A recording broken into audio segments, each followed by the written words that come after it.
វាក្រុមបើកទ្វារក្រុមភ្លាម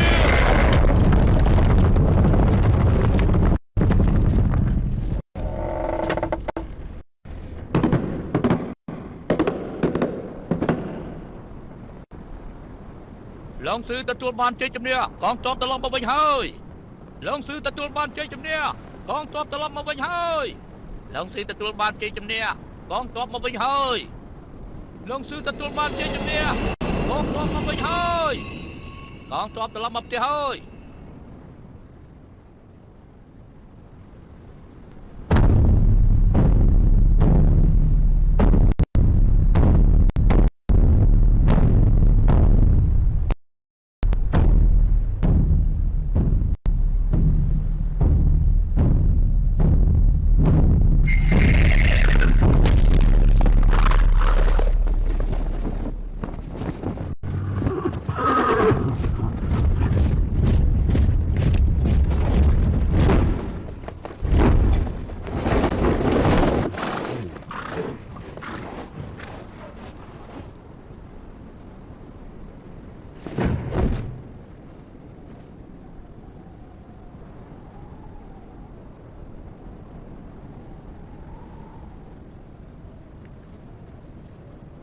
ប្រងព្រៀប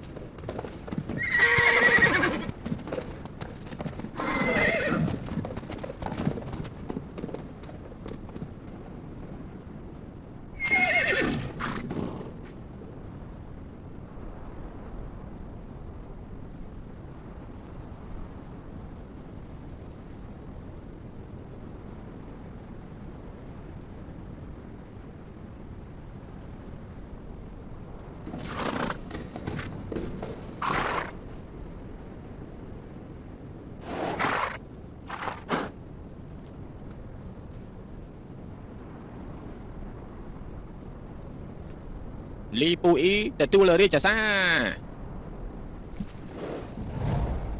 លោកមេទ័ពលីពូអ៊ីសម្រាប់មេទ័ព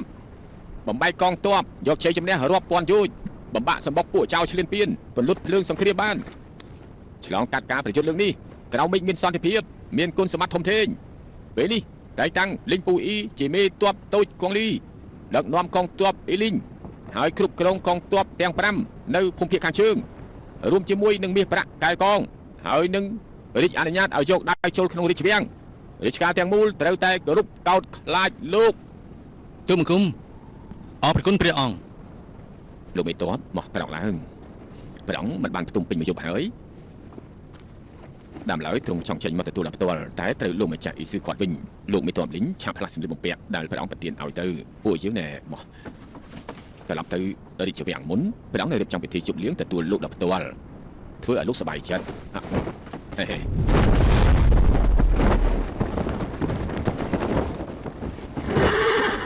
ទូលថ្វាយដល់ព្រះអង្គថាខ្ញុំមានដំណឹងមិនទាន់នៅពេលដល់ស្រ័យរួចនឹងត្រឡប់មករាជវាំងកុំដល់ព្រះអង្គសើចក្រយ៉ាភ្លាមខ្ញុំនឹងសូមរាជទានទូលពីព្រះអង្គនៅផ្ទាល់ចាញ់ណាអូណែជើមានឲ្យយើងដល់បីគាត់ផ្ទះសាចាំងទីយ៉ា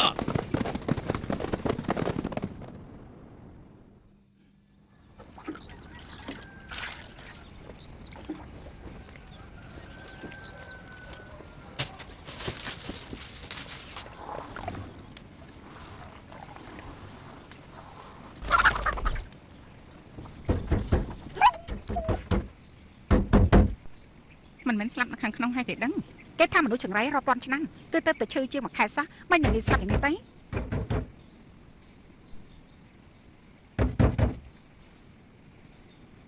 ដើមមិនរួចក៏ត្រូវតែដាស់ដែរ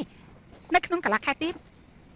លោកម្ចាស់នឹងត្រឡប់មកវិញហើយពេលនេះកុំថាឡើយគេឈឺទោះបីជាស្លាប់ក៏ត្រូវតែទៅវិញជាមួយខ្ញុំដែរនៅនាងទី4មើលទៅមួយរយៈពេលនេះតាមមិនដែលហូបបាយហូបអាហារក្តៅអ្វីដែរថ្ងៃនេះខ្ញុំបានធ្វើអាហារច្រើនណាស់យកមកឲ្យហូបរួចហើយងាយស្រួលនឹងធ្វើដំណើរបានតែនាងមិនបាច់ទ្វារទេប្រអប់អាហារនេះខ្ញុំនឹងចាក់ចោលហើយណាខ្ញុំនិយាយមែនបានមិនបាច់ទ្វារទេខ្ញុំនឹងចាក់អាហារទាំងអស់នេះចោលហើយ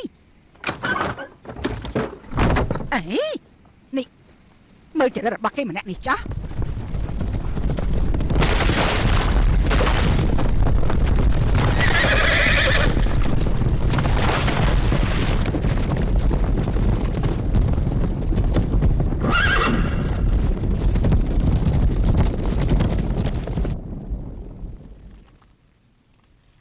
ยืนพวกយើងឈឺយូរយ៉ាងនេះហើយមិនអញតែស្ដាប់បានទេអញមិនមែនមិនដឹងថាខ្ញុំឃ្លានយូរប៉ុណ្ណាហើយទេមិនដឹងអាចយឺតបានទេ